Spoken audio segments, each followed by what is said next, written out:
Hi there. I just wanted to look into this nightlight that we got from a dollar store that has some unusual behavior after a few months of use. As you notice, when I plug it in, let's get that in there, apparently seems good, and the switch turns on and off. But for some strange reason, depending on where I plug it in, look, switch doesn't do anything, and no, see, sometimes it's on, sometimes it's off. Now it works. The minute I plug it in somewhere else, it worked. Now look, seems to work there. Now the switch doesn't do anything. Stays on. It's a flaky switch. So what I wanted to do is tear this apart, try to figure out why the switch is acting funny. Sometimes it activates, sometimes it doesn't. Let's have a look at the impressive UL stamp on the back of this thing. Do you think it's real? It's a hologram. Let me get into macro mode here so you can see better. Okay, I put on the telemacro on the camera. You can see there, certified safety, US, California, or CA, I'm not sure what that is. There is a hologram of some kind, nightlight, and there it is. Okay, there's the filament. Seems to be okay. Nothing wrong there. And it's screwed in. Here, let's take this plastic thing off. Screwed in. Still doesn't explain the wonky behavior with the switch though, because remember, if the switch worked, or if the light bulb was not plugged in, it wouldn't have worked at all. This thing works no matter what the switch position is. So let's try this out.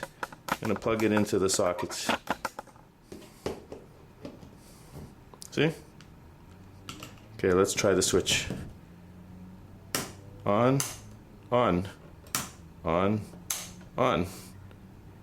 Bizarre. On, on. No matter what I do, it doesn't turn off. Okay. Put it in upside down. See if that makes a difference. Maybe the electrons will fall out.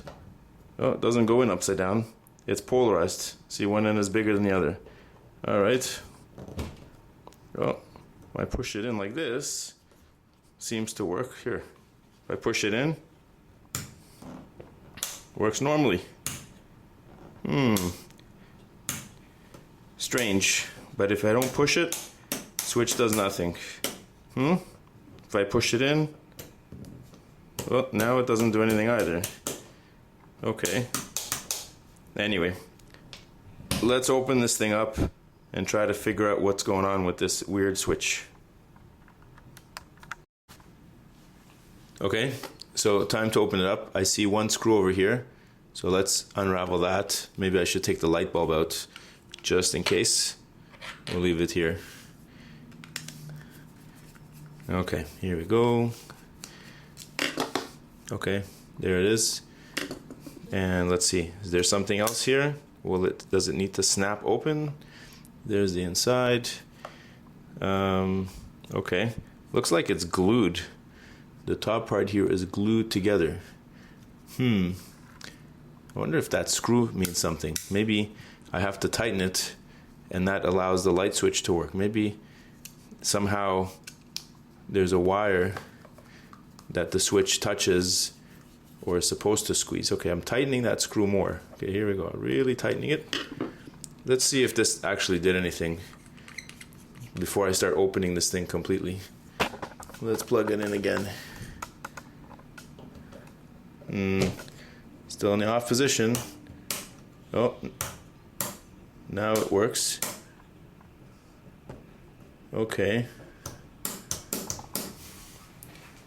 I wonder if that screw has something to do with it.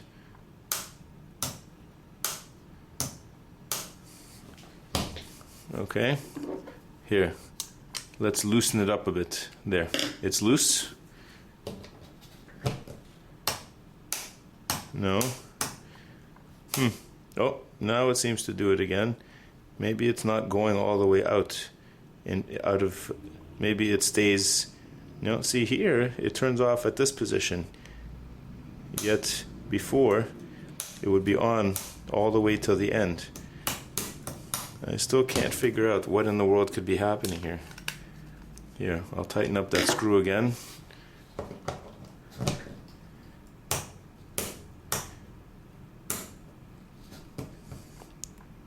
Okay. I mean, it's off. But depending on how I wiggle this thing, it turns on. I don't get it. See? It was on right there. I'm not touching the switch. Okay. Oh, there we go. Now we're back to on. Okay, let's see what happens. All right. Yep. Wonky switch. Be interesting to see the mechanism. So let's go for it. All right. Well, I kind of figured this would be a destructive teardown because I don't know whether I want to reuse this cheap dollar store nightlight anyway. Not that it really matters. They fused the plastic at the top. Who knows if it'll pry apart easily. There may be something underneath the sticker. I don't think so. Doesn't feel like there's anything there. But let's remove it. Uh-oh. Now the warranty is void. Just kidding. All right, well, there's nothing under there. Okay. So, what is that screw doing exactly? I'm not sure. But let's see if there's anything that we can do to pry this off. Just bear with me a few minutes. It's surprisingly well socked in there. Oh, I heard a snap. There we go. Okay. Before I open it anymore, I'm going to put on the macro lens and we're going to have a look at the inside of this thing and figure out why this mechanism is wonky. Okay? Doesn't look too complicated, but whatever it is, it's not working exactly how it's designed. And it's awfully cheap in design. Wow. Look. See that? All right, let's have a look. All right, so here it is. I've got the macro lens on again, so I'm a little bit further from the camera. Hopefully you can hear me okay. But this is the switch right here, and it's connected to a spring, which you can see there, that I am assuming just pushes this little you see this tab here? There's a little gap right there. There's a little gap between the prong and the bottom of the socket. And I believe that all this thing does is when you flip it back and forth, is it presses this little copper wing up against that. So let me just remove these the plugs, okay? So there's one right there, and the other one may also come out fairly easy. There we go. Okay. Right there. Okay, and this, I believe, goes up the side here. How was it? I think it was like this.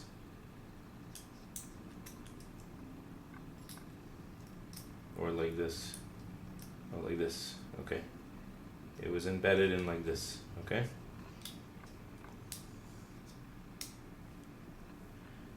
Okay, so there you have it. That's basically it. You've got a piece of copper that extends from the bulb socket down, another tab of copper that extends down, and that's all she wrote. These two prongs, okay, here we go, and this springy tab right here, which was the switch, I believe all it did was flex these copper tabs so that they would touch the prongs for the plug. Let me get out of the telemacro mode because it's a little bit tough to see. So that's it there. Let's assemble this again. So here's one of the prongs. It inserts in here, and it would go, I'm assuming, like so. Okay, that's one prong. And so this tab here that the socket goes into, okay, touches the side of the bulb. The bottom contact for the bulb is connected to this. Now, this is the other prong for the plug. It slides into here. Okay. Now you have two prongs. And this switch essentially just flexes and pushes this little tiny piece here of copper, which is supposed to flex, up against the prong. Now, after a while, I guess it loses its memory, and it's just touching that thing. So you don't need the switch, and I guess the contact just is completed. The switch no longer activates. So to fix that, I would take this part out, and I just bend the bottom out a little bit more. So it's got a bit more spring to it. You see the curve? And I put this back. Then when the switch actually touches that, it has to really push it over, and when the switch is out, it'll push it back. So let's try that out and see what happens. Now, of course, if this thing is glued together, even with that spring, even with the screw gone, it looks like the top part is glued together. So I'm not sure I like how safe this thing is after the fact, but I'll try to screw it together here, see if it holds. Okay, but that's the thing put together.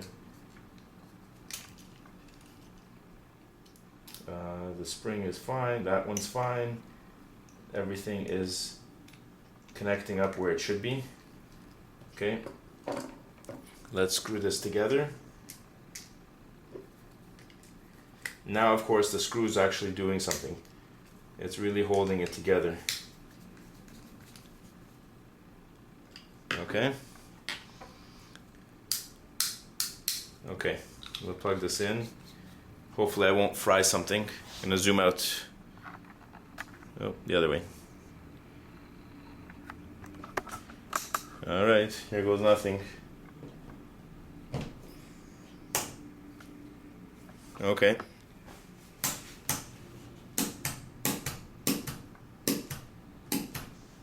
So far, so good. So that was it.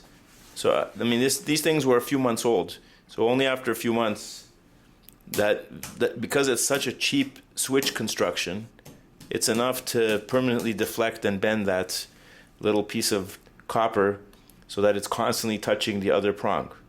And then the switch basically does nothing. You can wiggle and jiggle the thing and open it up, but that'll lead to a spark, possibly a spark contact. So you never know, you might end up just creating a little bit of short. The light would then go on constantly. It's not a very good idea. And just really shoddy, cheap construction. But what do you expect? You think UL would have approved that? I don't know.